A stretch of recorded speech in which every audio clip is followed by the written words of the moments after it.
یزید حج بیت اللہ کے بعد مدینہ المنورہ آیا اور شراب کی ایک مجلس بپا کی۔ حضرت امام حسین رضی اللہ تعالی عنہ جب وہاں پہنچے تو شراب کی پھیلی ہوئی بدبو کو محسوس کرتے ہوئے فرمایا، یہ بو کیسی ہے؟ تو نشے میں دھت یزید بولا، یہ شام میں بنتی ہے، اور ایک جام منگوایا اور اس کو پیتے ہوئے دوسرا جام حضرت امام حسین رضی اللہ تعالی عنہ کی طرف بڑھاتے ہوئے کہا، ابا عبداللہ لیجئے۔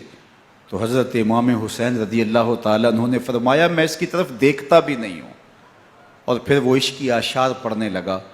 جب یزید کی شراب نوشی کا منظر امام حسین رضی اللہ تعالی عنہ اپنی آنکھوں سے دیکھ چکے تھے تو مجھے بتاؤ یزید کے ہاتھ پہ امام حسین کا پاک ہاتھ کیسے آتا؟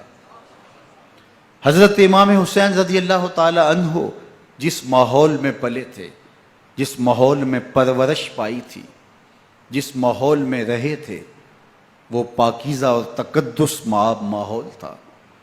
اور یزید کبھی اطراف دمشق میں، کبھی غوطہ میں، کبھی الخضرہ محل میں، اور کبھی کہاں اور کبھی کہاں داد عیش دیتا رہا اور لہو و لعب کے اندر مصروف رہا، اور اس کی زندگی ان چیزوں سے عبارت تھی۔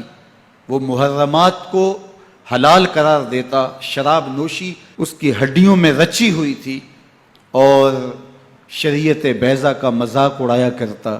اور حسین ابن علی رضی اللہ تعالی عنہ کی دوستیاں جن لوگوں سے تھی وہ عبداللہ ابن عباس تھے، عبداللہ ابن عمر تھے، حضرت عبد الرحمن بن ابو بکر رضی اللہ تعالی عنہ تھے۔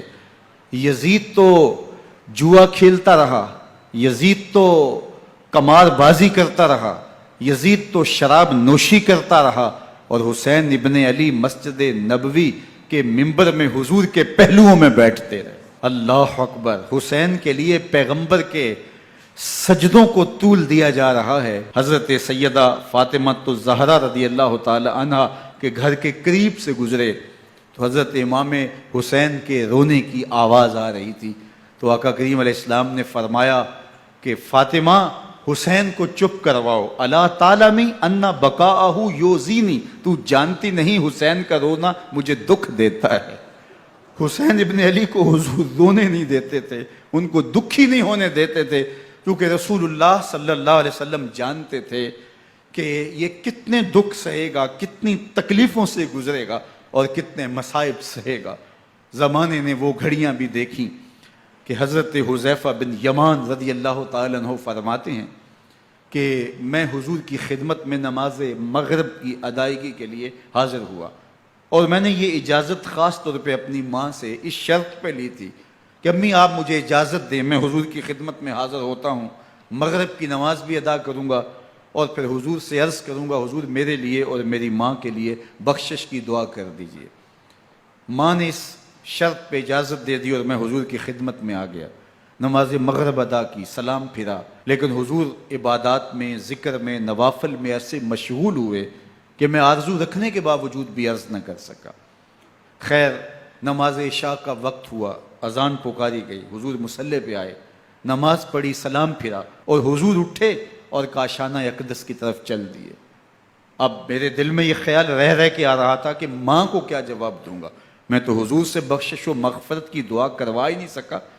جب حضور چل پڑے تو غیر ارادی طور پہ میں بھی حضور کے پیچھے چل پڑا، تو حضور نے رخ پھیرے بغیر فرمایا، من ھذا، میرے پیچھے پیچھے کون آ رہا ہے؟ پھر خود ہی کہا حذیفہ تو نہیں؟ تو میرا دل دھڑک رہا تھا، قلت نعم، میں نے کہا جی جی حضور میں حذیفہ ہوں۔ فرمایا ما حاجتک غفر اللہ لک ولامک، کیا کام ہے؟ اللہ تجھے بھی بخش دے، تیری ماں کو بھی بخش دے۔ اب جو کام تھا وہ جنبش لب سے پہلے ہی ہو گیا، یہاں تو لفظوں کا سہارا بھی نہیں لینا پڑتا، وہ بند لبوں کی بولیاں بھی سنتے ہیں۔ اقبال بولا ہے، فروغت صبح آثار و دہور، چشم تو بینندائے ما فی الصدور، تیری نظر تو سینوں کے چھپے راز بھی دیکھتی ہے۔ تو کہا ما حاجتوں کا غفر اللہ لک ولامک، اللہ تجھے بخش دے، تیری ماں کی بھی مغفرت کر دے، کیا کام ہے؟ اب جو کام تھا وہ تو ہو گیا۔ تو میرے حضور نے ارشاد فرمایا حذیفہ سنو، ابھی ابھی ایک فرشتہ آیا ہے جو اس سے قبل دھرتی پر پہلے کبھی نہیں آیا، آج پہلی مرتبہ اللہ سے اجازت لے کے 2 کام کرنے آیا ہے۔ ایک تو مجھے سلام کرنے آیا ہے، اور دوسرا خوشخبری دینے آیا ہے کہ آپ کی بیٹی فاطمہ جنتی عورتوں کی سردار ہے، اور حسن اور حسین جنتی جوانوں کے سردار۔